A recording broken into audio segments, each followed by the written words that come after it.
Since we do have a number of folks with us today, let me go over a few guidelines. If this is your first meeting, we will first ask everyone to make sure that their cell phones are on mute or turned off out of respect for whoever's going to be speaking. And secondly, our process is we will call an application or an item of business on the agenda.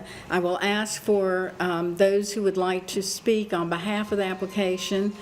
And if you want to, just raise your hand. You'll be called on. You'll come down to the podium. We ask that you state your name and address for the record. I'll then ask for anybody who would like to speak in opposition to the application, and then we will let anyone who has any other comment based on those comments speak. Then it will come back to the commission for a motion, and we will take a vote. All right, our first order of business is approval of the minutes of the April 11th work session and the regular meeting. Are there any changes or corrections to the minutes? In that case, may I entertain a motion to accept them as prepared? So moved, Madam Chair. Second. Okay, all in favor? I will abstain since I was not present for that Yes, meeting. thank you. All right, then we'll move into our new business. We have application 17-50004. It's a request for city services. The property location is 2638 Columbia Highway North. Vertical Construction Management is the application. Jason Keene is the owner. Is there anyone who would like to speak on behalf of this application? Okay. Is there anyone who would like to speak in opposition to this application? All right, then it will be back to the commission for a motion.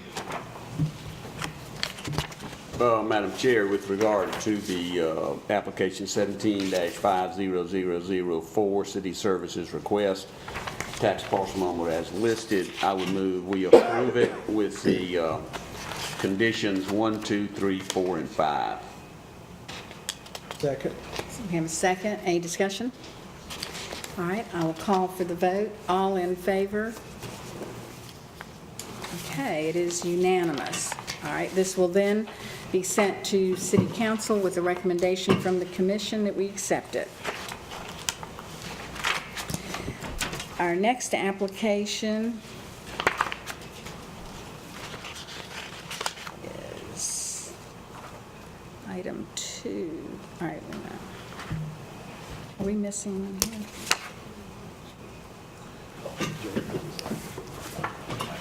Sorry. Okay. All right, our next application then is, hold on one second. There you go. Application 17-22004. It's a concept plan amendment located at 2319 Chucker Creek Road. The applicant is Randy Wolcott. Is there anyone who would like to speak on behalf of that? I see Randy. I'll be happy to. All right. Yes. Thank you very much for being here tonight. I'm Randy Wolcott. I live at 221 3rd Avenue, and I'm a real estate agent representing the sale of this property. And I appreciate all of the staff of the planning director trying to wade through this difficult process, because it's been very confusing being a ordinance of a and how to get this handled so that they could take care of this. Our main focus here is that this is a part of a city ordinance. It has been taken out of the ordinance 5 years ago by a majority of the landowners there at the time, and it is owned by the developer still that owns a lot of the out parcels. This is one of maybe 10 or 12 out parcels of the ridge at Chucker Creek. Most of them are walking trails. They're part of the open space. Taking this out still keeps the open space at the requirement, above the requirement. And we'd like to sell it to the people who are looking to operate it as a barn, the original purpose of the building's, development. It's part of the open space, will remain open and pleasurable viewing.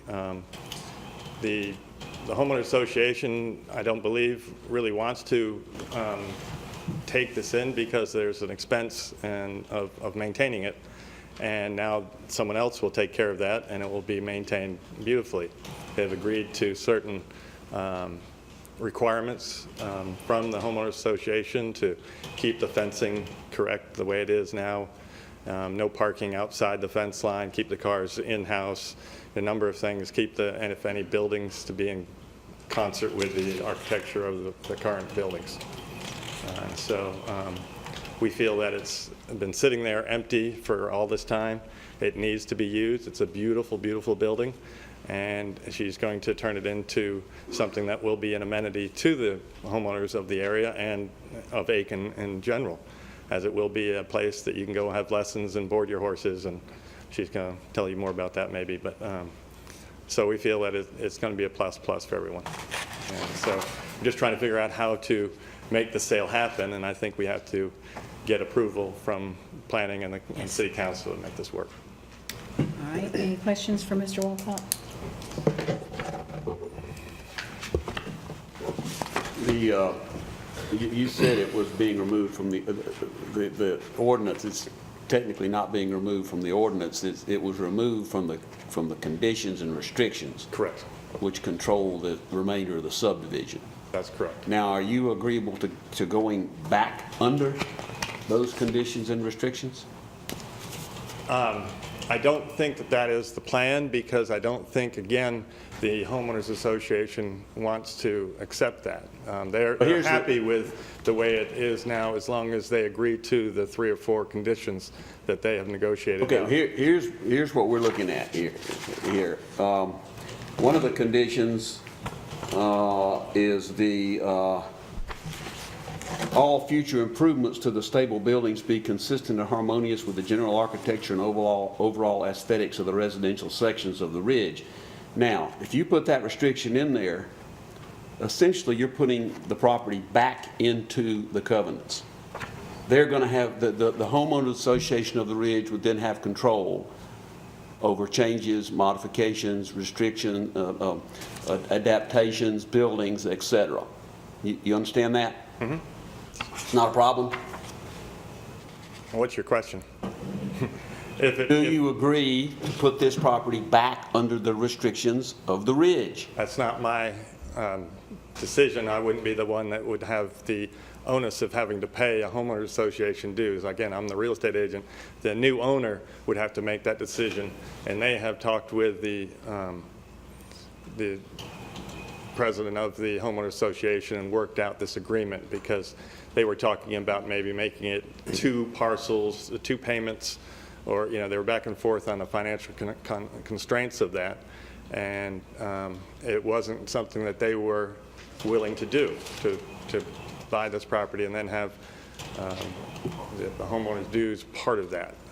They're trying to, it's taken out of it currently, and I don't see, I get where you're coming from, that there's, who's going to control that maybe. Correct. That's exactly what, the planning director. And I think that they have a good understanding and faith and trust that they'll be taken care of the way they want. They've had a good talks, and the buyer has gone and talked with all of she's walked the streets and knocked on doors and talked to a number of the residents there and told them what they're going to be doing, and has got great reviews, and a lot of, I don't think you'll hear a lot of negative about what she's planning on doing there. Well, the reason I asked the question is the planning director and planning department have suggested possible conditions to our approval of the new concept plan. And one of those conditions is that future improvements be consistent and harmonious with the general architecture and overall aesthetics of the residential section of the ridge. And I mean, it doesn't bother me. If I was buying the property, I might say, does that mean they've got control over what I put there? And I think it probably does. Right. So if we were to adopt that as one of the provisions here, that's where you're going to I'll be. let you talk to them about that. I can't answer that question for you, actually, because it's not my Madam role. Chair, yeah, I see, I'll jump just, so the way this would work in this case is, yeah, it wouldn't, staff would, because of it's a condition of approval, any building permit that's issued in the city comes through the planning department for consistency with plans and zoning. This would be the same way. So if there were any significant alterations, then staff would basically pull the covenants and restrictions to make sure that whatever's being built is consistent. So it wouldn't go through the HOA in this case. Staff would have to take into consideration the general HOA restrictions out there, but it would just be a staff level review at the building permit phase of things, so. Well, if you left this number 4 out, then you're telling me it wouldn't make any difference? Correct, other than we wouldn't have anything other than just the standard building code.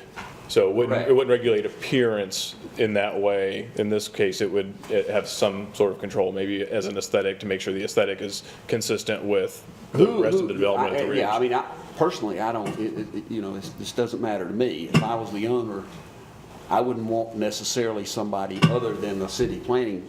The city planning department is always going to have an issue here with it. But I wouldn't want it to go beyond that necessarily to a homeowners association.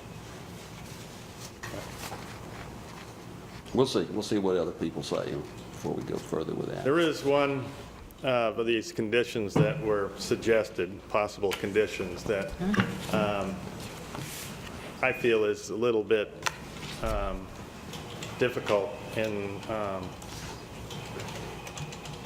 one it is here about the stormwater. Oh, it's number 2.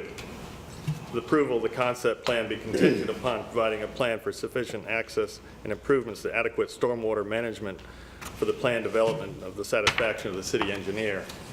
And I know this is a lot of history back and forth with this development and the city engineer.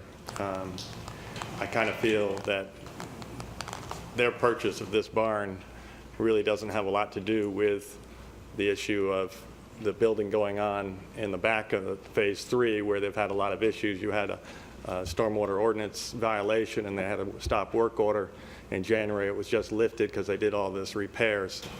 But I would like to ask if we could have that portion possibly not be a condition of the approval of this, because it's not germane, I feel, in a certain way.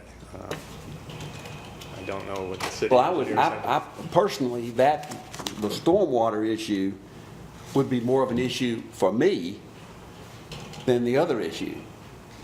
Because we can't have, stormwater is a big a issue. problem. I understand. Stormwater's a problem. It's a problem. It can be a serious problem. I'm very aware of it. So, I'm on the board of the Hitchcock Woods Foundation. And Oh, an awful okay. lot Well, about you know, stormwater. you know. But I went there today, Councilman Hunter. I went there today and looked at the streets just to get myself again revisited. Phase 1, where this is, beautiful streets. The grass is straight to the edge of the curb. The curbs have no dirt in them.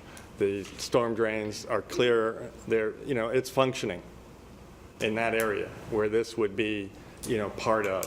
Phase 2 and 3 still have some issues, but they're working on that, and I know that it's an ongoing process. And what I think number 2 is going to do is just kill this deal completely because of the time frame. When are you going to say when this is right or wrong? Or, there may be issues for another year out there. And if she can't do this, then she's going to walk away, and the ridge won't have an operating amenity that they're looking why at. why was that an issue? So this was recommended by the city engineer, and he's here, and he could probably speak to that this evening if you want him to. But it's also somewhat tied to the whole removal of the outlots concept across the entire plan. When the concept plan was approved, the outlots did a number of things. They provided open space. They provided stormwater conveyance in some cases. They provide recreational opportunities. But we have a requirement within our planned residential zoning district that there needed to be a common way for those to be maintained. There was some concern that without it being under the HOA, that they were not being maintained properly as a whole, particularly with regard to stormwater conveyance.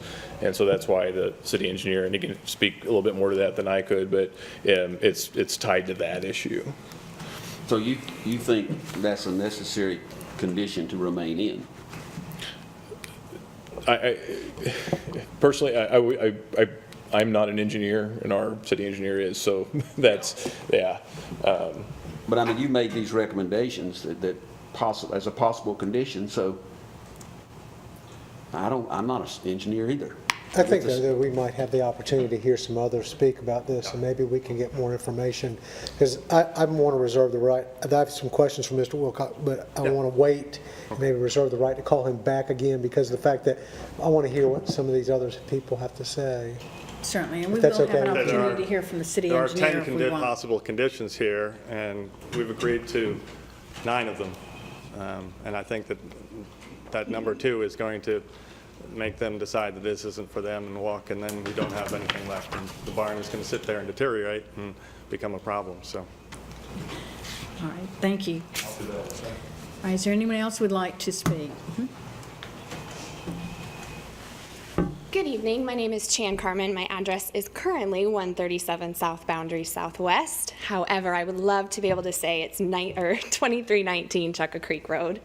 I would be the full-time resident at the barn and be running the business. I am a licensed therapist in Montana. I have a mental health background. However, my passion is putting kids and horses together. And so the goal for this barn would be a very small lesson program for kids, adolescents, and I'm not opposed to adults, as well as hopefully in the future continuing to make it more and more accessible to kids who may not otherwise have the financial or ability to take traditional riding lessons. It's a 20-stall barn, however, it's limited to 11 horses, so it will be a small operation. It'll be horses that belong to the business, school horses for riding. As far as parking, there is a lovely parking lot on the property through the driveway around the barn. So obviously there would be horse trailers parked there as are necessary. And when people come for lessons, there would be a little bit of traffic just through the front of the gate, not through the main subdivision part onto the barn property. As far as drainage on the property, there's lovely storm drains built into and around the pastures. I mean, it was really designed well, so the water drains off the barn, those are drains. That's something that we have our due diligence to make sure work, and if they need to be cleaned out or otherwise. Other things that we have talked about with the neighbors as I've been through the neighborhood and gotten a chance to meet them. Obviously, if you've been there, it's a beautiful neighborhood.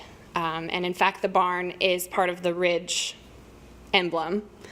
So it's important to the neighborhood, and it's important to me that the barn continue to be a lovely facility and carry that same ambiance that it has now at the entrance. As far as safety concerns, we've talked about the fence. It's the Kentucky 4-board. We would like to add a perimeter fence that matches, but has no climb. This is important to keep kids, dogs on one side, horses on the other. And so I've talked to the neighbors about that. It will blend. It's really hard. The fence will look the same, but it will be safer. And I think that was it. Okay, all right. Will there be the space, I believe Mr. Walcott mentioned that there might be boarding for other horses available, but you seem to indicate these would just be for your program? There's a possibility of that. However, that would not be the core of the business because it's a small property. And so to have it at the max amount of horses, it wouldn't work as well. Okay, great, all right. The therapy work you're doing, is this going to be a licensed medical facility? Is that your intention, or is it? No, it would be kids taking riding lessons. It would be impossible to tell the difference between the clients coming for therapy and the clients coming for lessons. So it would look just like a horse barn. All right. Commissioners, other questions? Thank you. Is there anyone else who would like to speak on behalf of this? Yes.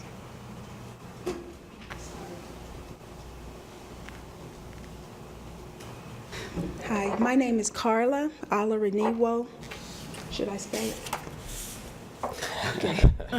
I'm a resident at the Ridge, and I'm on the HOA. And we also would feel the barn is a very lovely place, too, as they've stated. And it sounds like they're interested in keeping it the same way we are.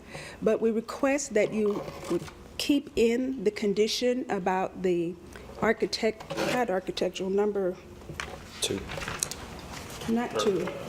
That would be 4. Yes, 4. 4, yeah. Because as she stated, it was planned as part of the community, and it looks like it is part of the community, even though it has been taken out. And our concern is that we have it aesthetically pleasing. This owner, if she becomes the owner, it seems that she's interested in doing the same thing. But our interest is long-term. Even if she decides to sell at some point, we'd like to keep it that way. We don't want it to, at some point, become in disrepair, or, because it will reflect on our community. And right now, it is a lovely place, although it has not been occupied and being used. We'd like to keep it that way. So that's my request, that we please be able to keep that in. If it has to be, as Mr. Hunter mentioned, that they would be under the HOA or in some way, if it has to be viewed that way, can we make it limited? If they're in agreement and we're in agreement, can it be limited to only the things here? The style of the fence and the paint and the architecture aesthetics? If that's possible, we'd like to have it just be limited. Well, certainly, any arrangement that the prospective buyer and the HOA comes to would certainly be between you all. You know, and you may want to have that in addition to this, just to protect your long-term interests. Yes. But that would be a separate, that would not be a part of, you know, it would be facilitated if we left 4 in. Okay, yes, that was our intention. Yes. And I'm new to the state. I moved from Seattle, so I don't know what the city does when it comes to approving outbuildings and things. So I was wondering if the buyer decided to put various outbuildings, because those things are necessary sometimes to store a tractor or to put other equipment that's not stored in the barn. Does the city decide or take into consideration where that outbuilding would be placed on the property? Well, they have to get a building permit, right? Right, Get and a so, yeah, building there are permit. certain Certain parameters for requirements. accessory buildings, and where they're located, so they couldn't be necessarily right up against the boundary and that sort of thing. But since this is at the beginning and the entrance of our neighborhood, it does make an impression on people visiting the community. And so our concern is if the buildings would be on that front portion rather than on another spot in the property. So an accessory building cannot be built in a front yard, and so anywhere you have a street frontage is considered a front yard per the zoning ordinance, so it would have to be at least further back than And that, yes. yeah, that takes care of our concern. And then another question I had for the buyer, she was going to put in a second fence, perimeter fence. The height of it, is that limited by the city? Or can it be taller than the fence that's there now? I believe, Okay, so just like the others? Yeah. We have no issues with that, that's fine too. We really, I've lived there as long as some of the others. We were one of the first or second houses in the community. And there has been times when there were horses there, and there were times it's not. And my personal preference, as well as some of my other neighbors have said, we really like the community when there are horses there. It really changes the feel of the community. And so we'd just like the city to know that we really prefer to have horses in the barn rather than have it empty. Well, it certainly makes sense. Thank you for your input. Thank you. Anyone else would like to speak in support of this application? Is there anyone? Yes, sir. Paul Simons, 915 Whitney Drive, and I actually am representing the Carmens in the purchase of this property, getting through the various hurdles. And I guess at least with respect to the one issue that was raised about putting the property back under the CCRs, I think one of the main issues with that is it's difficult to say, well, we're just going to put this property in there for the very limited purposes that we've discussed. In other words, if we put the property under there, this would be considered a recreational amenity. And the way the covenants have that set up is the other homeowners would be responsible for the upkeep of the barn. They would have to pay towards the maintenance. That's just one example. So there's a lot of, I guess, you would have to carefully redraft the CCRs to have it be consistent, I think, with what the neighbors want, with what the Carmens would like. So we thought it was an easier way just to have these three conditions. I think we had conditions 3, 4, and 5. We discussed that with the HOA. We are fine with that, and I think the idea as well was to have really would be a license to help pay our share of the costs for the community. Because obviously if they're using the roads, they feel they should chip in with the expenses as well. I think one of the with respect to the other conditions, the Carmens are completely okay with those. The one condition they're I guess a little slow to accept is number 7, that deals with the access trails through the property. And I guess the concern is more of a safety issue. You're going to have entry-level riders, and if you have people crisscrossing through that property, let's say there's a walking trail, and if they have a dog, the concern would be it could spook a horse, and it's more of a safety issue. So they do have an issue with allowing people to pass through the property. And as you look at it, that property is at the entrance.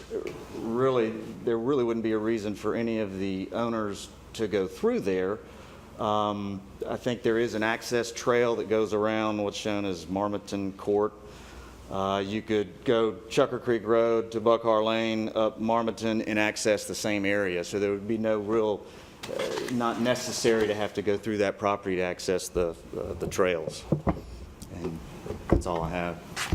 Where are these other outlots, A, C, D, E, F? Are they all in there too? They're all mixed in there, phase 1, 2, and 3. So the only recommendation from the planning department was that they did not recommend technically that out parcel B placed back in the CCRs. That's correct. They recommended that apparently all these else. other out parcels be placed back in the CCR. That's correct. So what about this? What about this plan on the stormwater management? And that would be the plan from the developer to include all those Back in the He's going to be CCR. giving, that's the last of the ownership that he has, and that's, once the city will take over the roads, that's what he'll be doing, so. And who that is owns in his those? plan. Who owns those outlots? I mean, the developer It's a still company owns? called FPA, the owner is Ron Monahan, the Okay, developer. still own them, so he could agree, obviously, to put them back in the CCRs. And he's the seller of the barn, the out parcel we're talking about, so he is willing to, he's interested in doing that to make everything work. Okay.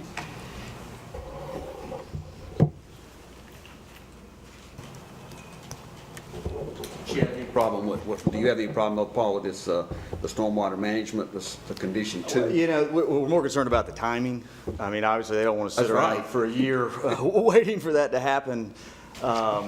They'd like to get started. If it's not going to work out, they'd just as soon know about it and move on to something else. But we just think it would be good for the community to have this operational. In my mind, the only real difference in what's being done is it's, instead of being owned by the HOA, it's going to be owned by a private individual. But other than that, it seems pretty consistent. Well, if the city engineer and the planning department has no problem with removing that, then I have no problem with removing it. But you see, if they have, we'll put the city engineer up if you want to, Ryan, whatever. So yeah, the reason though we excluded this particular lot is for the reasons that he kind of spoke of regarding the mechanism of the CCNRs, is that you wouldn't be able to put it back in just the way it left. You would have to build it back in as a residential or well, actually probably some new sort of property that doesn't currently exist. I agree with And so that. the logistics, if the applicant and the neighborhood were okay with these other kind of alternative mechanisms for controlling the appearance of the property, then staff was okay with that as well. Yeah, I agree with that. That's not the issue, actual stormwater. Thank you. All right, is there anyone else who would like to speak on behalf of this? Yes.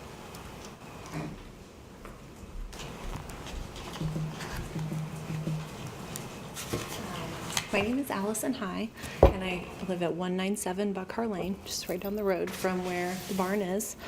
I have a question about number 7, the existing trails. There are multiple entrances for horses, for pedestrians along Buckhar. They mentioned up one of the courts up there. Would the horses, as part of the stables, access the roads through these? Would they be able to go through our streets to access these, or would they remain in Outlot B's access? I don't know. I don't believe we have anything that would prohibit them from using the city street to access. Not that I know of off the top of my head. And there are a number of access points to the trails from various points on the streets within the neighborhood.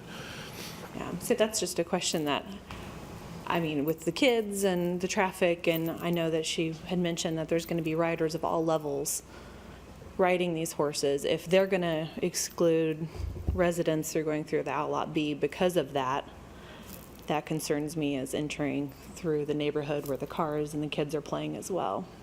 Just something to bring up. Do the trails run all out in there, and they also run through Outlot B? As far as I understand. Right through it? So I don't see how you could continue to have a trail running right through Outlot B if you're going to have horses running out in there. That's what my question is. I'm not familiar with the entrance on Outlot B where they're talking about, but I do know that there's multiple entrances in the rest of the neighborhood. So with this, would they be able to access those entrances?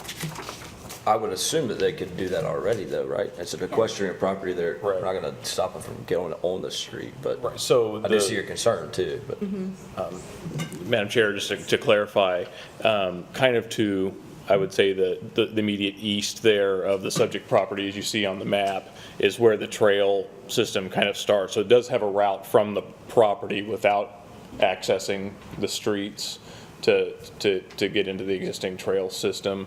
I think the concern was that whether, I believe there's a current access that goes through the property, cuts through the property.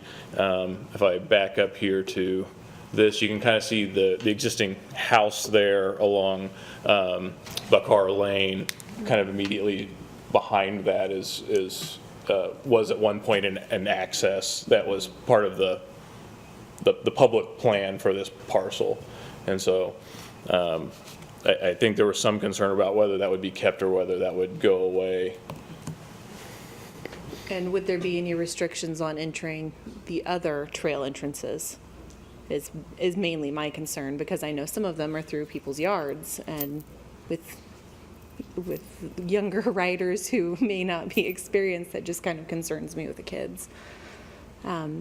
Something else that I am curious about, and I'm not quite sure what the answer would be, future implications. Say she outgrows her barn, which would be great for you if your business grew. What would happen to the property should it be sold? Would it remain an equestrian property? Would it be a commercial use? What does this approval do? Well, I think that's why we're asking some of the questions that we are, because of the fact that, I mean, she could easily turn around and sell it. That's the biggest concern that I know I have as a resident who hopes to stay there for a while. So, yeah, Madam Chair, when you change, this is basically, as part of a planned residential, this is treating this particular lot as kind of a differently zoned parcel than the remainder of it within there.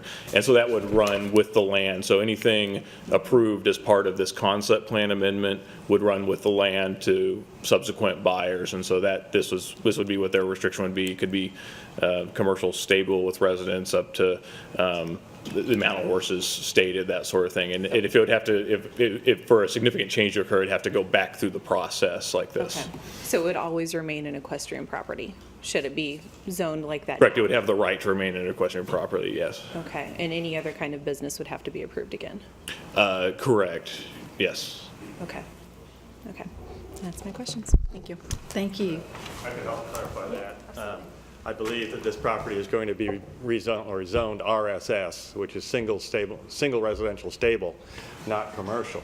So that's a zoning that we have downtown Aiken near the Hitchcock Woods, where there's houses that have horses and stables. It's not a commercial per se. So I don't think that you have fear of it turning into McDonald's or a manufacturing facility or something like that. So I think it would have to be rezoned to do that. The trail system does stop at the property line, but there is at the top of Marmon access to the trail system, and also below that, that one there. You see, here's an access to the trail system. And there's a bridge that goes into this, which is the Freeman Preserve. And then this is the trail system that comes up and it stops here. And so she would use that to walk around, get up, cross the bridge and get into this. The other thing is currently those trails are all owned by FPA as private property. But once it's given to the HOA, then they will have the right to decide who can use it. One of the conditions of the sale is that outlot, J, or I forget which one it's called, and the Freeman Preserve will have an equestrian easement for her use. So she will be granted permanent access to to that portion of the trail and to the Freeman Preserve. So the plan is to enter the trails through? Yeah. Okay. Just through there. Excellent. So they don't need to be on the streets. Okay, thank you. All right, thank you. All right, is there anyone else who would like to speak on behalf of the application? Is there anyone who would like to speak in opposition to the application? Yes, ma'am.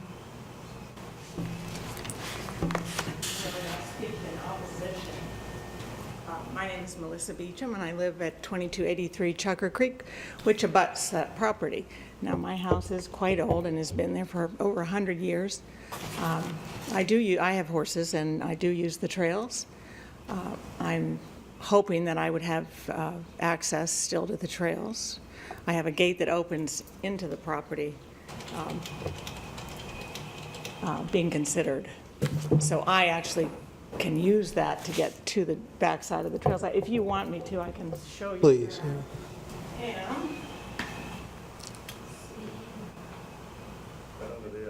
Yeah, I think you're under my sign, yeah. I'm on a 4-acre parcel up there. I can go out here as well. And I do ride quite often. I'm getting the feeling that I would be locked off here. The gate has been there for years, longer than the property has, the stable property. Of course, I haven't seen anyone living there. I've lived there for just about 8 months.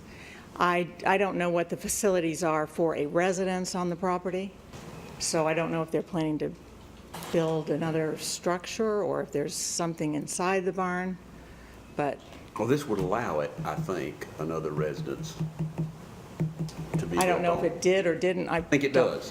What I'm saying is, as Randy said, this is a very confusing process, especially for those of us who happen to live in the county, and this is city, abutting one another. So you have the right to use, they granted you the right to use these trails. Who knows? I'm confused now. I would say Whether no. I have been granted any. I don't know whether you have or haven't. I mean, Well, especially after We've the always been homeowners. told it's an easement, and, yeah. you know, that's- and we're- everybody gets along, and everybody that, That we got nothing to do with that.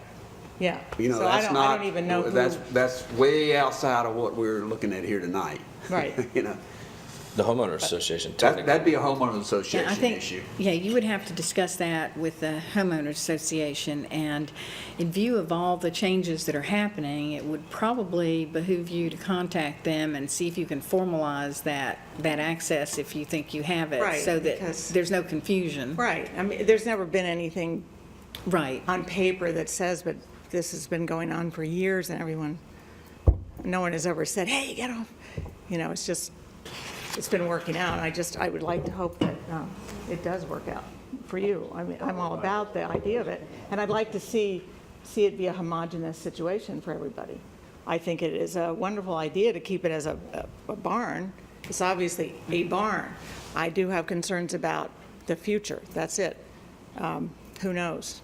If it fails for some reason, I hope for the people that live in the Ridge that those covenants that they have to That's why we're protect trying to add the integrity conditions. of the subdivision will be maintained, at least for their sake. As far as I go, I'm okay. I'm in the county. I don't know, but I will discuss it with the homeowners. I'd like to have a good relationship with them. Certainly. Well, it sounds like you would be doing the right thing to do that. And thank you for sharing. Sure. Please. So there is a residence in the barn, so the footprint is not going to change at all. I don't know anything about building a house. That's never anything that we wanted to do. I'd have to give up my arena or my turnouts, and I'm not doing either one. So I would live in the barn. There's an apartment. Okay. All right. All right, is there anyone else who would like to speak in opposition to the application? Is there anyone who would like to make any other comment? All right, not hearing any, then it will be back to the commission. Before we ask for a motion, do we need to ask for the city engineer? Would that be helpful? Please. All right, may we ask the city engineer to come forward, please?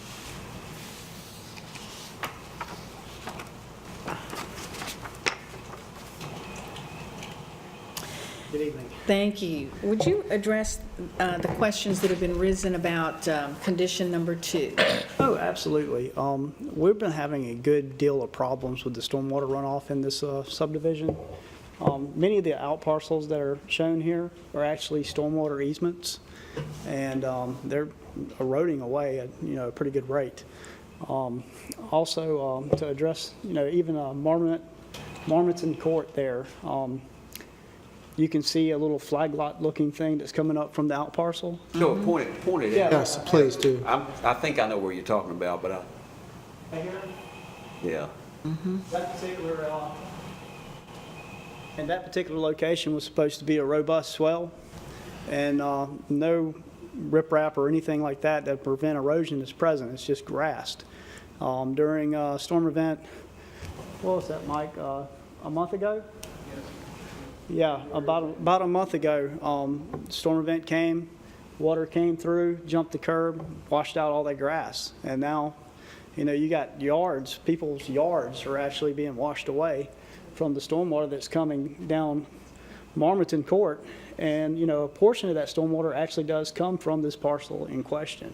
So there is, actual stormwater problems here that need to be addressed. That's pretty much what I got to say. All right, one of the concerns then has, relative to that, has been the projected time that this might take. We've heard Mr. Walcott say they didn't want to wait a year or so. So what can you tell us to help us understand a time frame?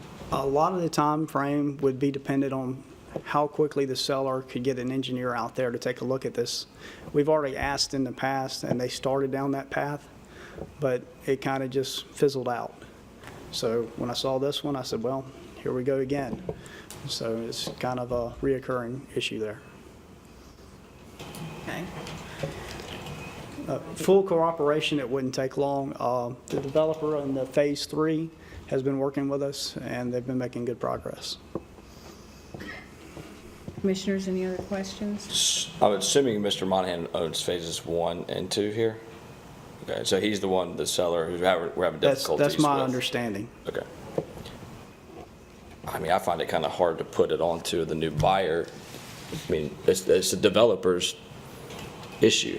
I mean, it's not necessarily the new buyer. I mean, unfortunately, she's getting the potential problem to deal with, and it's.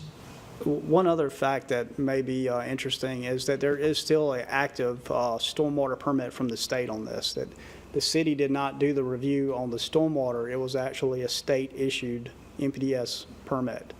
And, just from our observations, they have not complied with all the requirements of that permit. As far as installing the riprap swale would be a perfect example. I'll ask you this, do you have any fallback with the developer in this regard? I mean, to make sure that it's mitigated going forward from a legal standpoint? We do have some other recourses, but this is kind of a big one. Right. I mean, I obviously want to make sure that development's taken care of for the homeowner's sake, but. Madam Chair, John, having the other outlots that had been deeded over to back over to the developer, back under a more local control for maintenance and preservation of those under the HOA, does that help you out at all as far as like any of that? Honestly, Ryan, I don't know how to answer that. I mean, there's going to be areas there that are actual stormwater easements that will be dedicated to the city at one point. I don't know how we would want horses going across that all the time. So, I mean, this is a complex issue. It's you know. It is. I don't want to put it on the buyer, but I don't want it to come back on the city either. I don't want something to happen here, and I know you're talking around the point, but if you don't get this straight, the city could become a defendant. Absolutely. And has become, and that could happen. If we're not careful with this. Yeah, you and I are on the same page there. That's what I'm trying to prevent.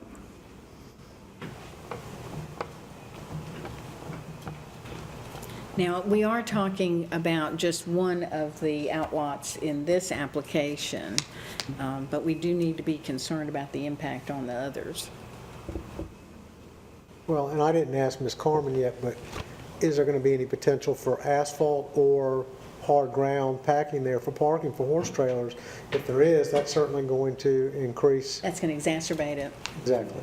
Greater than it is. And I don't know, you can't look from this map and really see exactly where he saw that erosion coming down, but, you know, that whole entire Hard Lane, while I drove by it the other day, it looks kind of grassy and everything. I don't know as far as if the water's coming out on the road there, and if it's going to, like you, to use your word, you know, increase that or. Didn't see any erosion when I drove through, but then I wasn't specifically looking for that.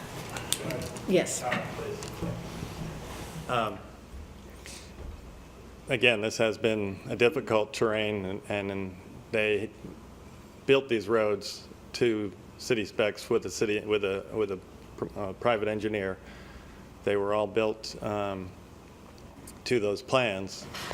In 2014, they gave the developer a 4-page punch list of things that they wanted him to complete.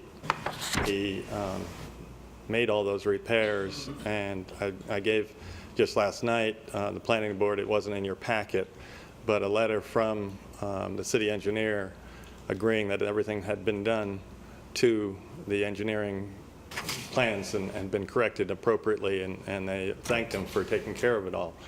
So he has done work in the past, and he says his position is it was engineered, he did it to the engineer, they asked him to make some changes, and then they signed off on it.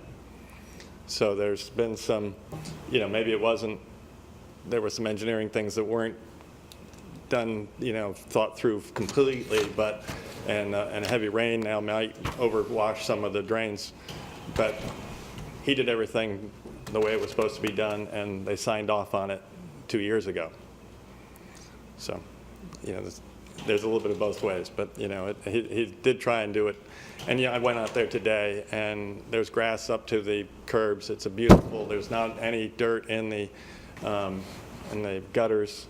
The drains are open. It looks beautiful. I don't see an issue. I see an issue on the new phase, the phase 3, where there's construction going on now. But I took a lot of pictures. I don't have them with me now. But, you know, I think that if you went out there, you'd see a fairly close to 100% working stormwater system. Brian, did you see that letter? Did it actually come to your office? I did, and I forwarded that to the city engineer. Okay. But that's the city, and then how does it play in with what they're referring to in the state? Having I would defer to the city engineer Say, on yeah. that explanation. Yeah. I'm sorry, we're going to get you some exercise tonight, sorry. That's okay. The state permit was issued through DHEC during a expedited review process. Ron Monahan holds the MPDS coverage for both phases 1, 2, and 3. To my knowledge, none of these things have been closed out. They're all active MPDS permits. It was all gathered at one time. A lot of the plans that have been approved through the city since that time are slightly different, yet they never went back and updated the stormwater plans to reflect that. So there is a little bit of a contention there, a little bit of discrepancy. However, in some portions, like Marmaton Court, there was no change, yet not all the BMPs are shown. So, I mean, this is something that really needs to be worked through and resolved. All right, thank you.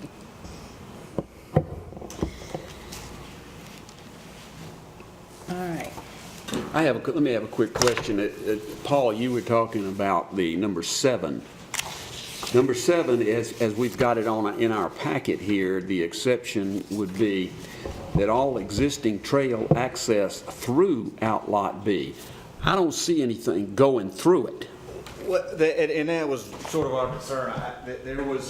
I thought maybe that there was some access here, that you could access to there, which, and then somebody mentioned that people were coming down the road here and actually going straight down the middle of the property. Well, we don't know what people do, but I'm just talking about there's no legal reason. It's not on any plats, it's not. Okay. So it's hard So to- number 7's not really a big deal then. It doesn't seem like it. I guess our concern is we don't want to be a blanket easement to give everybody the right to walk over. Well, which way all they- this says is that existing trail access through Outlot B remain intact. Well, there's nothing going through it, going around it and all that. That's right. Nothing shown on any plats, nothing in the deeds. Now, I don't know where the fences would be in relation to those things.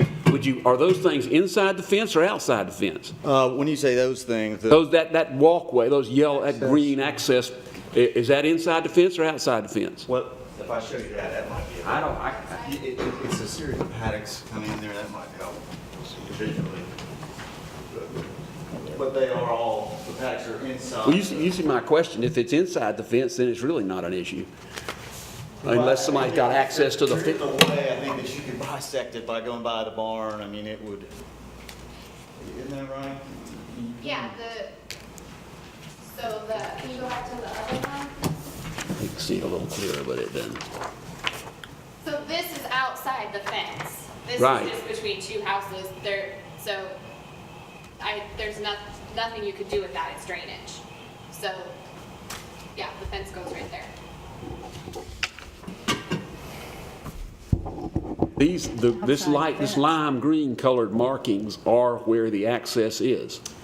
That is the access the on the trails, plats and I everything guess. else, the That's right. trails, whatever you want to call them. Those are the Right here. outlets, actually. Yeah, Here, and this is a property line. And the property went down to here. okay, the yellow stuff is a property line, not an access. Different color. I got you. I see you now. So the only access to that outlet B is that one thing there in the corner. That's right.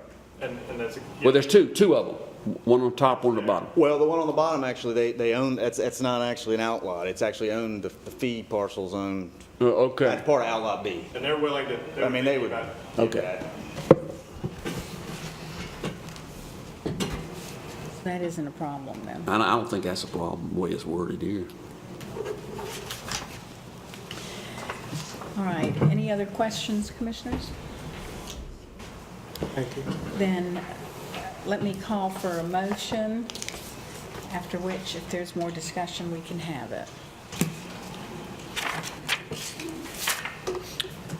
Madam Chair, I make a motion to approve application 17-22004 concept plan amendment for location 2319 Chucker Creek Road, and maintain the possible conditions of 1 through 10 as submitted.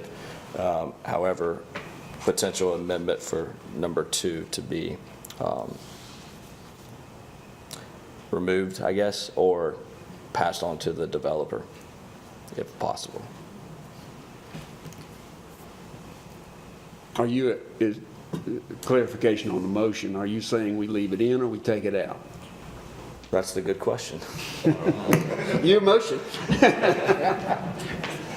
you like to amend your motion? You could do Yeah, that sure, before it's been I'll amend my seconded. motion. I will remove item number 2, and leaving 1, 3, 4, 5, 6, 7, 8, 9, and 10. However, I do think number 2 is a huge concern. I just don't think it should be on behalf of the buyer.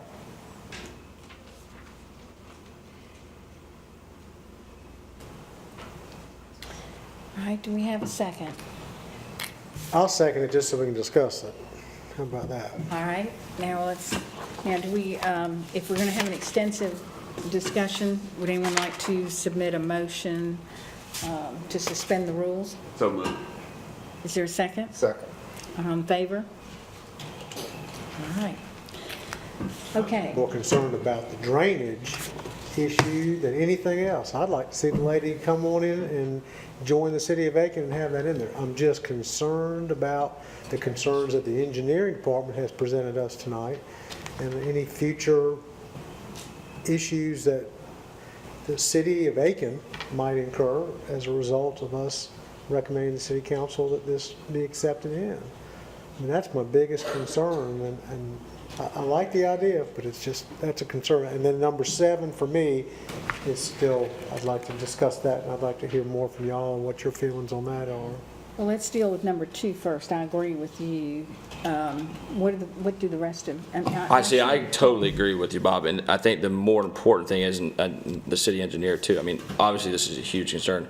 However, I think from a common sense legal kind of connotation here, I mean, we've signed off on it from a city perspective. I mean, how can you hold a buyer to potentially go out there and spend this type of money or hold them up for something that's already in play and they're not moving dirt for a new footprint? And I guess that's my big point, but I do think it is a huge concern for the homeowners out there. Technically, we're not holding the buyer.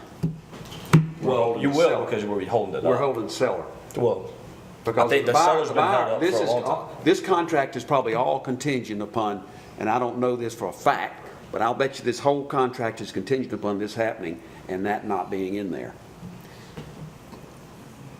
So I think what you're doing is you're basically telling the seller, which is the corporation, that they got to fix it.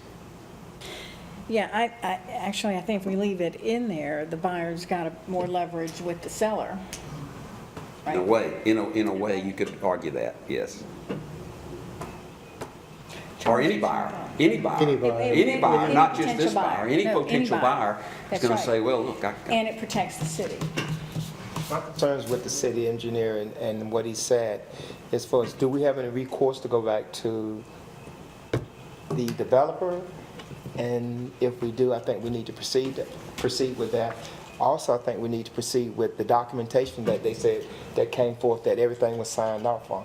I would like to see all that before I can make a decision. But at the same time, I don't think we need to put it on the buyer as far as these conditions. But we do need something in here to protect the city. protect the city as well as the buyer. Yeah, whoever buys it. So, and Charles, with that said, we've got a motion and we're discussing it, and that's why it would lead me to believe, and I don't know what he's bringing you up, but that would lead me to believe that, you have to make that decision based on what we do have before us already, Is this what you got?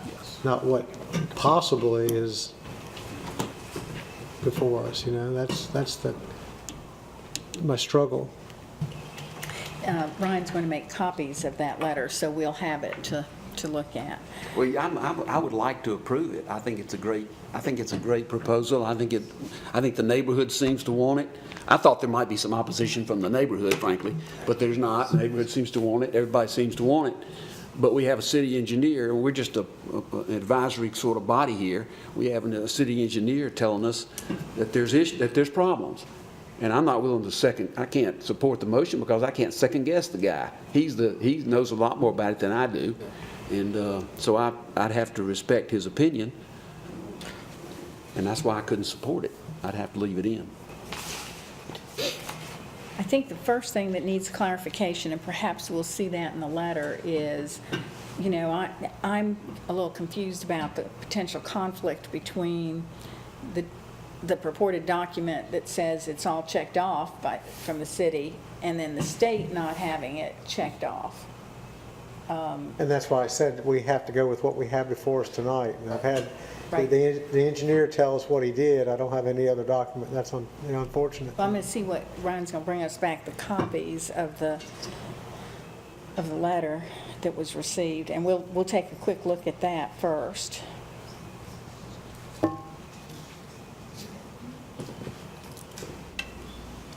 Yeah, I think we can't get deep within the legal ramifications of who is right here.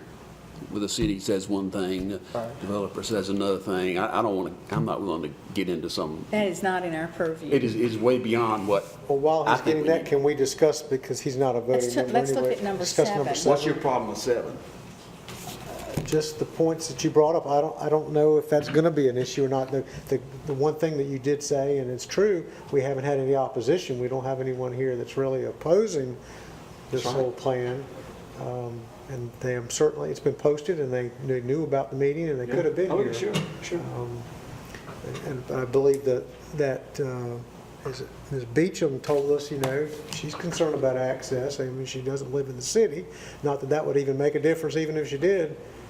And we certainly would encourage her to come into the city, but it's just, it doesn't really make a difference, because the fact that, is she going to have access, or is someone else not going to have access anywhere, whether it be Ms. Beecham or anybody else, to these trails that they have going now? Well, my concern about leaving it in, I'd remove it, because from the explanation that we had, formal trails do not exist in there. That's right. And so we're granting access to something that doesn't exist.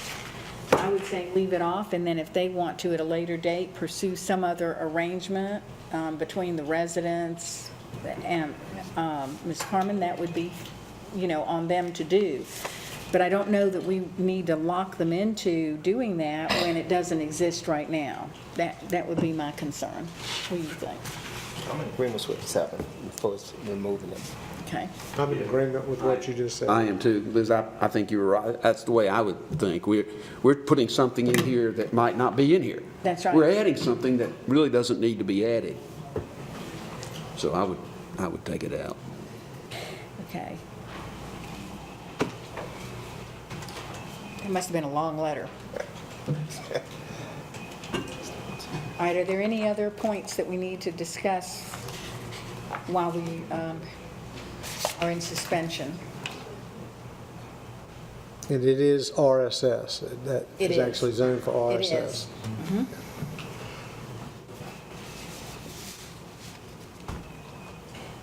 And so therefore, anything that would not be that would have to come back before us Sure. again.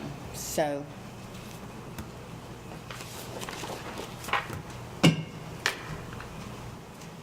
well, we've solved one problem in your absence.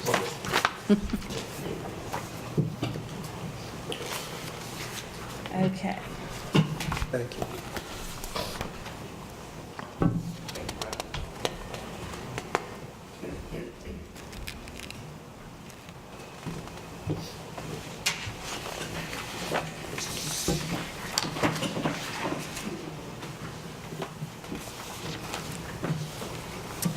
Well, this puts a new wrinkle on this.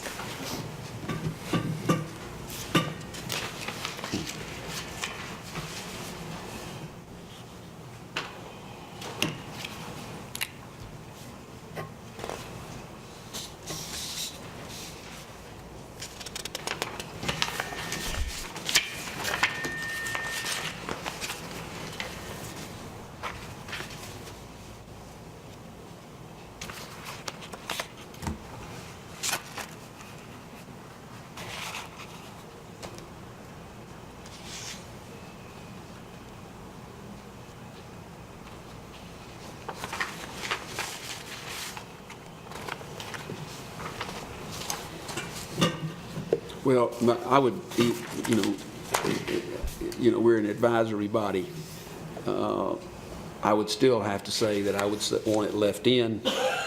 The city council, obviously, they can appeal that to the city council, our decision, and that is the place for it to be discussed in front of the city council with all parties there.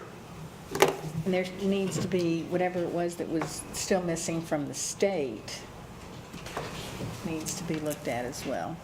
Well, and this is dated, some of this back all the way to March of 14. I'm just wondering if do we have any, I don't know if Mr. Wilcott can answer it for us or who, but do we have any idea how many more residents were added down there on that cul-de-sac since 2014? In that last 3 years, have any of those houses been added in there, in that whole back corner section, or were they, most of them there in 2014? I don't know if he's... May I ask Mr. Wilcott that? Mr. Wilcott? I'm only involved with the developer with the sale of the barn. I'm not intimate with the sale of all the lots in the building there, so I hesitate to comment on that. I don't have that information, but again, I went there today. It's fairly built out. There may be 1 or 2 open lots there, but I think everything's very stable in phase 1.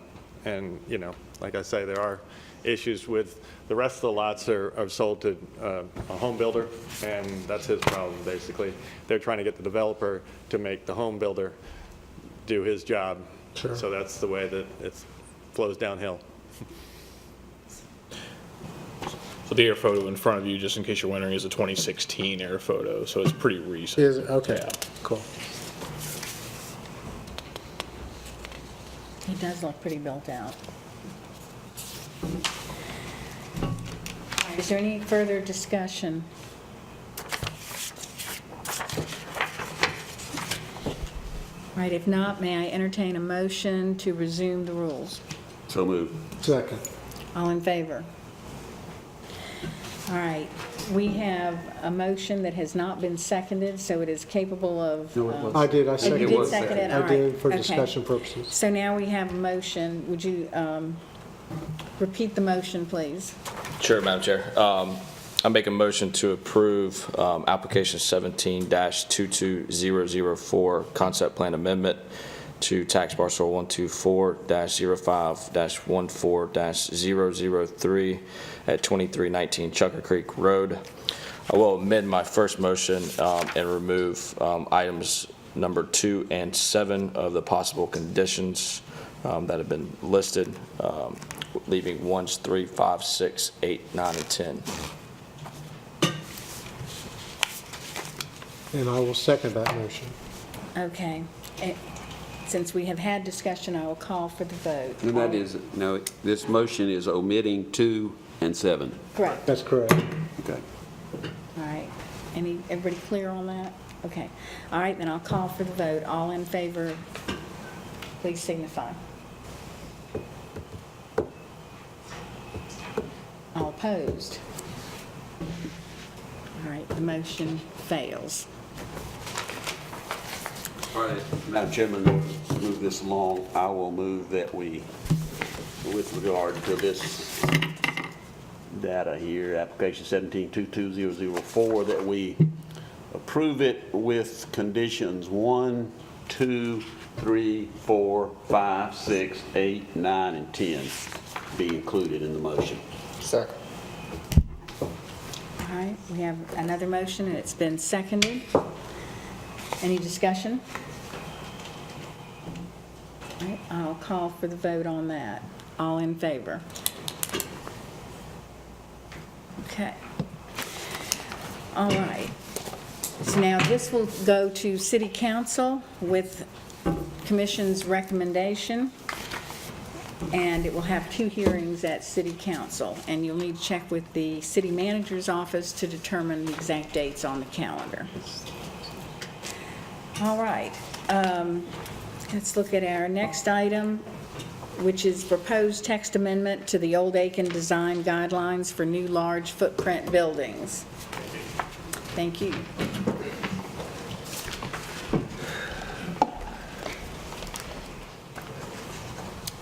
since this one is an amendment, we just need a motion from the commission.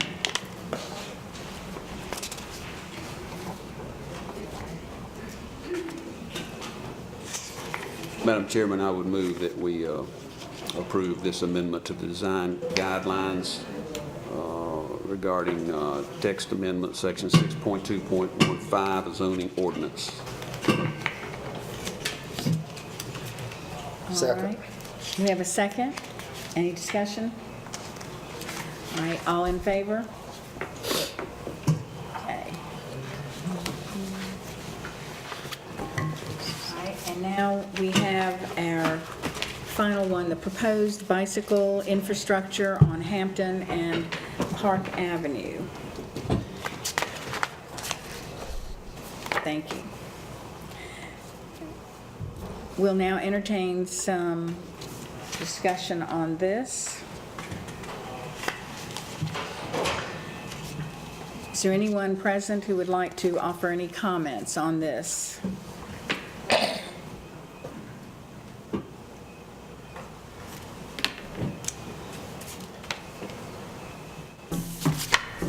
Speaking to this, Yes, ma'am. I'm Ellen Peoples, I live on Lock Lane, and all of you see me on the three-wheel bike, and I just have a very personal, selfish thing to say. Last year, this time, I was in a cast because if I'd been in a bike lane, maybe it wouldn't have happened, but I got rear-ended and ended up with a broken arm and had months of, recovery time and being in a cast, and maybe if I'd been in a bike lane, it wouldn't have happened, so that's... All right, thank you very much. Okay. Is there anyone else who would like to address us? Yes, ma'am.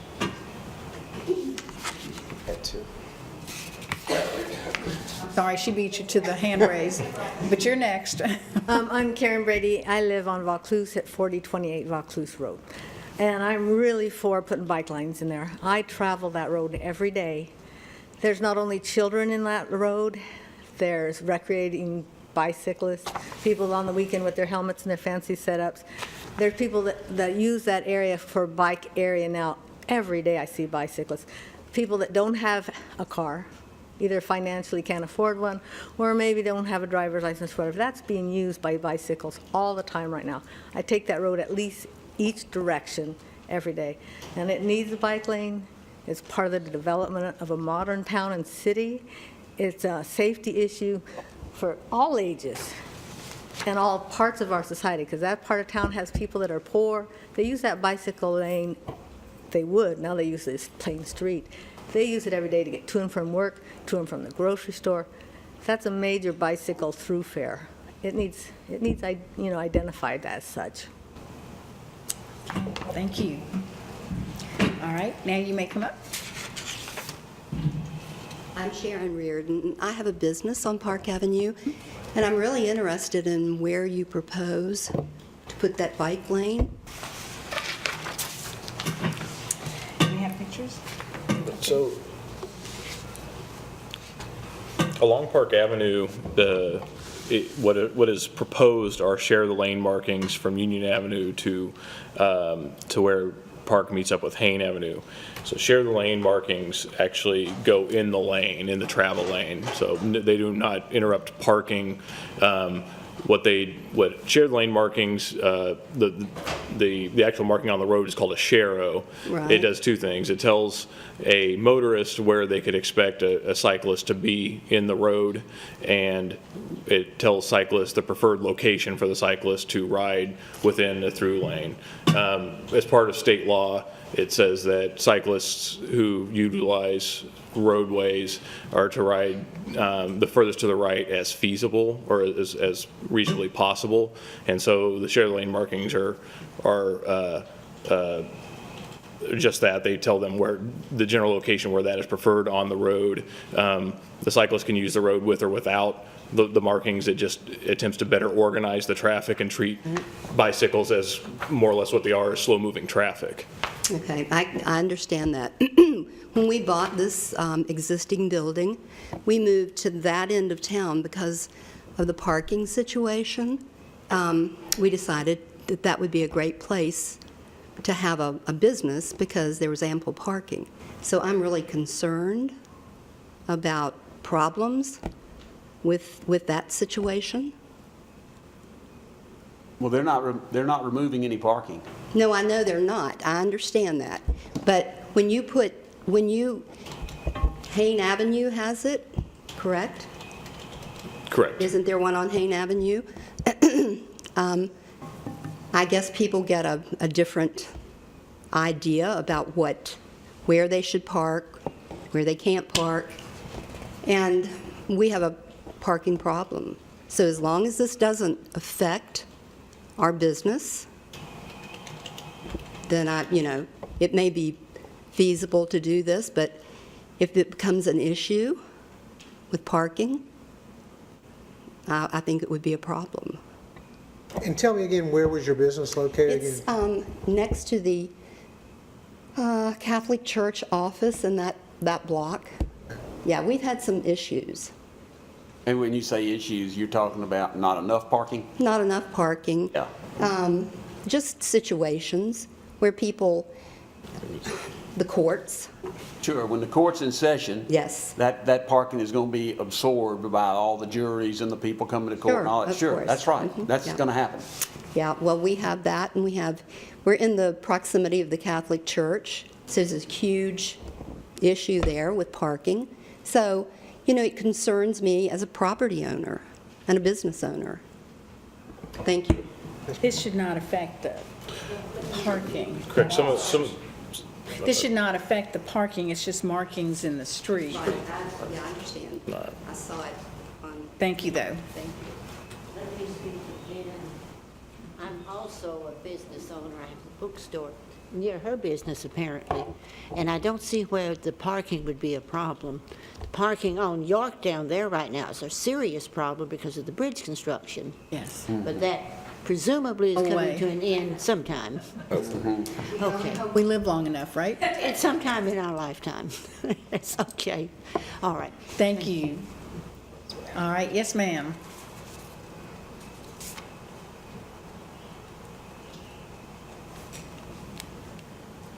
Good afternoon. My name is Richard Parks. I live on the northwest side of Hampton Avenue, and I want to tell the commission we are not opposed of the bike lanes, but our main concern is safety. And I have worked with previous city managers, engineers, city council for about 20 years, and our main concern and the issue is we need sidewalk and lighting in that area because it's mainly a foot traffic area. We've had many accidents, even death on Hampton Avenue, and it would just be a dream come true that if we could get even the bike lanes, we need sidewalks and lighting because most of the people in our neighborhood, I have been there 48 years on Hampton Avenue, and most of the people in that area have been there 40 plus years.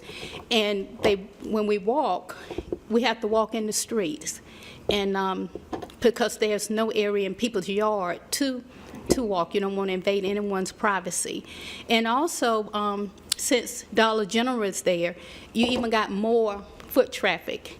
There's children, people coming from Senate, Representative Drive, walking to Dollar General and down from, say, North Carolina Avenue and up near the convenience stores, walk in that area.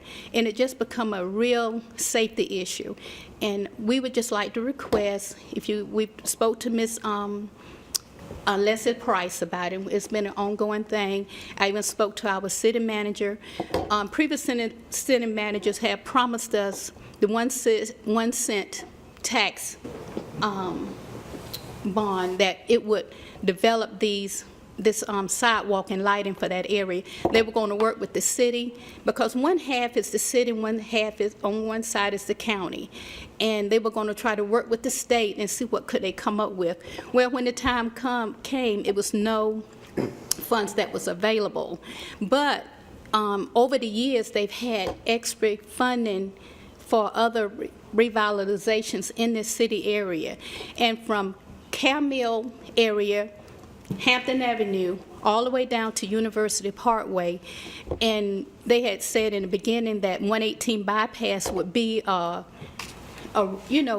diversion from Hampton Avenue, but it has increased the traffic, with Walmart on that area, the hospital, University of South Carolina, it has increased that traffic. And mainly it's a foot traffic area, and it's just very dangerous in that area. And I'm bringing forward to the commission, if you could talk to the city about mainly the sidewalks in the area, because it's even for the city buses, school buses, the city, county, and emergency vehicles. That's the main route to any area that they're going to is Hampton Avenue, and it's no speed limit. It's kind of like open season, going down through there, especially in emergency, and we can understand that. And you have a lot of children. I have 9 grandchildren in the evening that plays out in that, on the side, and they don't know danger. And I've even gotten some of the officers to talk to them about safety, the children on that area. But children, they just play, and sometimes it's a lot of people at my house, and people run off the edge of the road between our house and other house when they're going around that curve near Dollar General. So that's our main concern. Well, thank you for those comments, although I will have to say that what is before us is simply the bike paths. Your comments, though, will be duly noted, but it is outside of our ability to make a recommendation. Right. Well, I just want to make that known that it's a serious concern of the neighborhood. Bike lanes should help some, I would think. It should help some, but I just want to bring forth also about the sidewalks and need for lighting.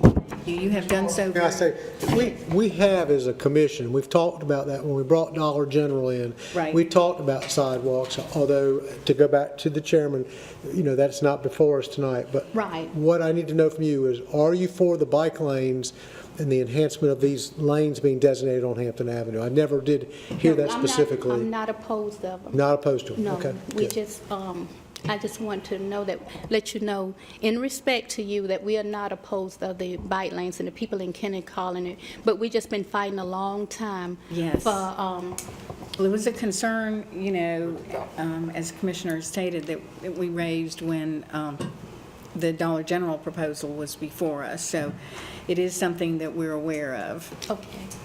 Thank you. Thank you. You Yes, sir. refresh my memory. Are there sidewalks by the Dollar General? No, it's none. The sidewalk goes from, We did.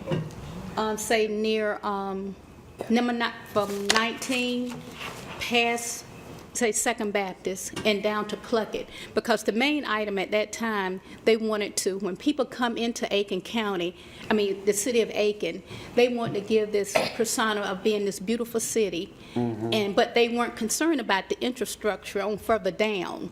And I was even in a meeting with them during that time, because even if we said lighting would help, and if it was just something like down on Richland Avenue where they put the little sidewalks down, that would help a lot, because we don't have that much footage there, from the road to our homes. But, anything would help so people wouldn't. As we get other applications in that area, I think we'll certainly take into consideration the request for having them installed. Okay, well, we appreciate it. But that entrance on 19, sure a whole lot prettier than that entrance coming in from Augusta. Oh, well, you're right, Mr. Hunter.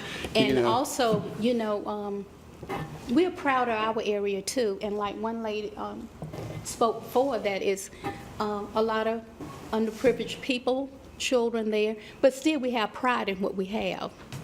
We have pride in what we have, and we want it to be safe for the residents. And also, we're working at it now to some areas that's not that presentable. We're working with that also to try to tear down some vacant homes that's become an eyesore to the area and to some of the streets. But down on Hampton Avenue, it's just a safety area also, and that's a safety area also, with we worry about crime and all in those areas. Well, thank you very much for your Thank you. comments. Thank you. All right, is there anyone else who would like to be heard? Yes, sir.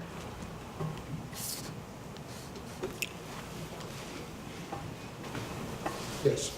My name is Mike Costigan. I am located at 403 Park Avenue. Question I have, nowhere on any of these maps can I tell where these lanes are going to be running from Hayne Avenue around the corner on Park. The reason I say that is it appears that this is going to be connected to what is currently on Hayne Avenue. Is that correct? The bike lane? No, nothing else is going to be built, Mike. I understand that. I'm just saying. Be a sign in the road. Right. That's the theory. Right, right. Sign in the road. On the, not in the road, on the road Right. surface. The concern I have is that if you're familiar with Hayne Avenue, people come down there pretty fast. When they get to right near where it turns the corner onto Park, it's 25 miles an hour. Nobody goes 25. They come around that corner, and in front of my office and all those offices right there on Park, we have angle parking. Now, when you're in the car and you're looking back over your right shoulder and there's a car parked right to your right, you can't see a car coming around there. It's very dangerous. Now, I assume from what I can see and from what I've read here, that that would be out beyond where those angle parking markings are. Okay. It says here in paragraph 3, motor vehicles may not block the bicycle lane to oncoming bicycle traffic and shall yield to a bicyclist in the bicycle lane before entering or crossing the lane. If you're in your car, you can barely see a car coming around the corner. Backing up, my concern is cyclists coming along there, someone backing out and hitting a cyclist who is coming around that corner. It's going to happen. It's going to happen. I agree with you, and as a retired police officer, I'm going to tell you, I agree with you. However, that bicyclist, by state statute law, has just as much right as you do in that automobile. So this is just kind of enhanced, hey, everyone, you're coming down the road, bicyclists could potentially be here. And that's what these markings are about. It's not a right-of-way issue or whatever. The law is not going to change based on markings. I understand that. Can the markings begin around the corner at 300 Park and go around the corner from that corner on versus having it in front of the office? I don't know. I don't know how they decide where to put the markings exactly, Ryan. I mean, nothing here shows us where those markings are going to be. That's right. That's my concern. And the fact that it would be there, it's a safety issue to me. I'm going to have people out in front of my office as it stands right now many times with some of my older clients. I have to walk outside with them. I have to get out into the middle of the road and stop traffic so they can back out safely. Now, if that's for cars, imagine what it's going to be like for cyclists coming around that corner really quick. And what I'm asking is, can these markings be started at the 300 Park Avenue addresses and go down from there?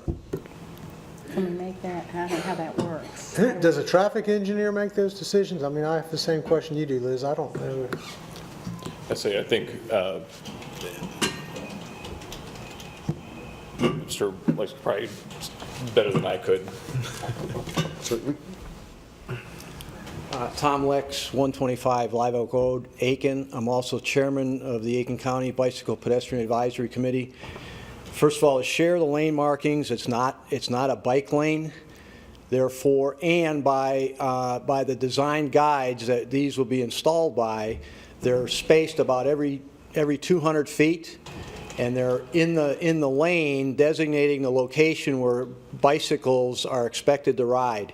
In the case where there's parallel parking, the sharrows would be far enough out in the lane so that a cyclist is not in the door zone, so somebody opening a car door will not impact the cyclist. In the case where there's head-in parking, the sharrows will be approximately in the center of the lane, spaced every 200 feet.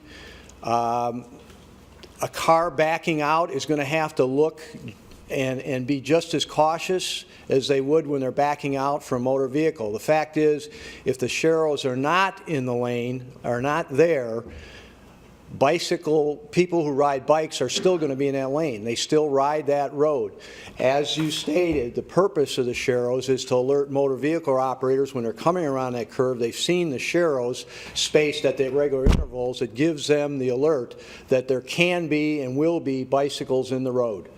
So leaving them out in one particular location is actually going to increase the potential and reduce the safety given by spacing them at the regular interval of every 200 feet. As far as Hayne Avenue, it has sharrows coming off of Richland Avenue up to the point where it widens out, where we did put bike lanes in. The bike lanes got removed. The intent is to restore sharrows in that portion where the bike lanes got removed. So we would have a continuous route off of Richland Avenue marked with sharrows on Hayne, continuing on in the park all the way to Union. So it's a consistent marking.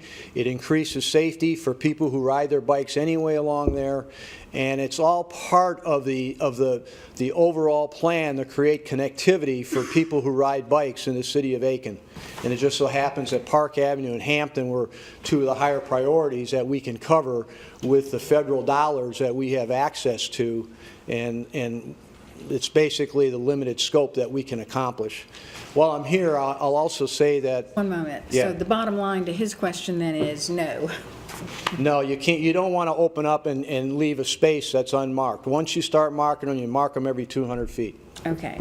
And I will say to the lady who commented about sidewalks on Hampton, the Bicycle Pedestrian Advisory Committee also believes we need sidewalks there, and we have recommended sidewalks be installed there and taken on as a separate project. Can't be done as part of this project because it's different dollars. And not before us, but thank you. All right, does that help you? Well, yes, in a way. Still concerned about the safety issue. Hayne is very wide. You can have the sharrows there. When you come down to right where Hayne turns onto Park, I'm not sure how many of you have ever been there. That space is very limited. It is. I realize state law says they have as much right to the road as an automobile or motor vehicle. However, I am concerned that that corner, which people fly around that corner all the time and fly right in front of my office and turn the corner on Park going in the 300 block up towards Lawrence. It's a very dangerous area.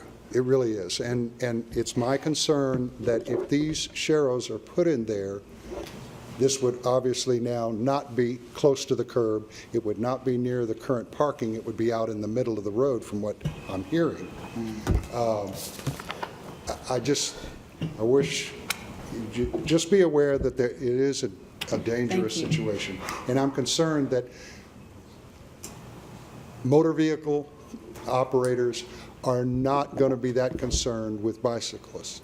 And having that in that area, it's dangerous. I heard him say, of course, this is going to be an extension of what was already started on Hayne Avenue. I understand all that. We all know what happened last year when all of this came up. It was not well liked by the neighbors. I certainly am concerned about the safety issue. I'm just telling my concerns. Well, we can Okay. certainly hope that putting them down will at least alert pedestrian, both drivers and cyclists. Well, it is an issue. It's safety. Thank you. Is there anyone else before we go to the motion? Good afternoon. I'm Pastor George Burkhalter, and I pastor Faith on High Church at 919 Hampton Avenue, Northwest Aiken. And I had a couple of neighborhood came to me and asked me would I represent them tonight because they're very excited about a bicycle coming through because of the children in that area, especially Hampton Avenue and Reed, in between Morgan and Reed. So their concern is how soon will you be starting?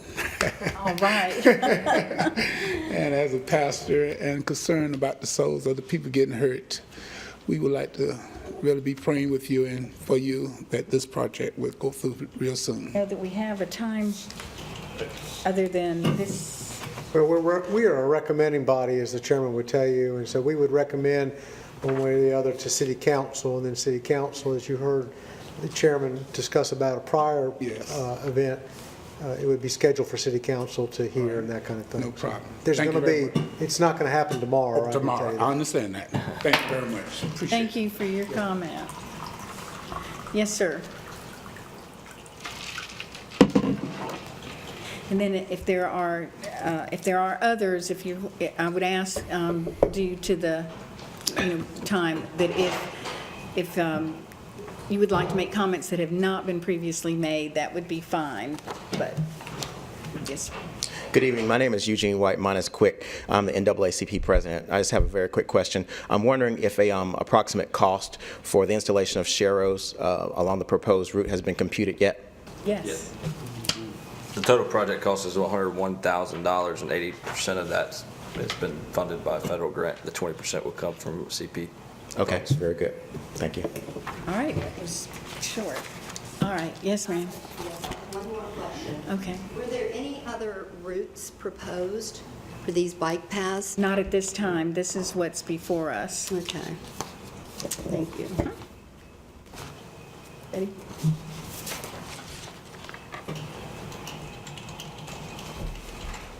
Hi, I'm Betty Ryberg. I'm also on the Bicycle Pedestrian Advisory Commission, and I'd just like to address the business concern first, which that no parking will be lost. I think that everybody here understands that we are also pro-business. The second thing that to address Mike Costigan's is sharrows and share the lanes slow down traffic. The visibility and the sight of those markers really does slow people down. So I think that where he is, which we're very familiar with, I think he will see people will actually slow down. Not a cyclist, not a person on a bicycle, just the actual sharrow slows people down. That's what studies show. So I just want to make sure that the people that are way down on Park Avenue by the Railroad Museum, they got together and they were actually really excited about this as long as no parking was lost. One thing that has not been brought up, and I'm good friends with the Parks family for 40 years. I have kept up with their children who are our children's age. We have a lot of people that do not have automobiles in this town. They come from Vaucluse Road, and one of the things that kept Bruce Duchossois keeping his piece of property where it is because people could walk and ride their bikes and go to work there. They come from all parts of the city. There is no safe place to drive on Whiskey Road, ride your bike on Whiskey Road, but you can ride your bike safely to Bruce's Field down Park Avenue. And if we are able to drive in a car and get to work, somebody that walks and also rides a bicycle to get to work should be safe as well. So I ask you to consider those routes as the safest routes for people to come if they want to have employment in other parts of the city. Thank you. Thank you. All right. Not seeing any other hands, it'll be back to the commission for a motion. And I would remind you to consider page 2.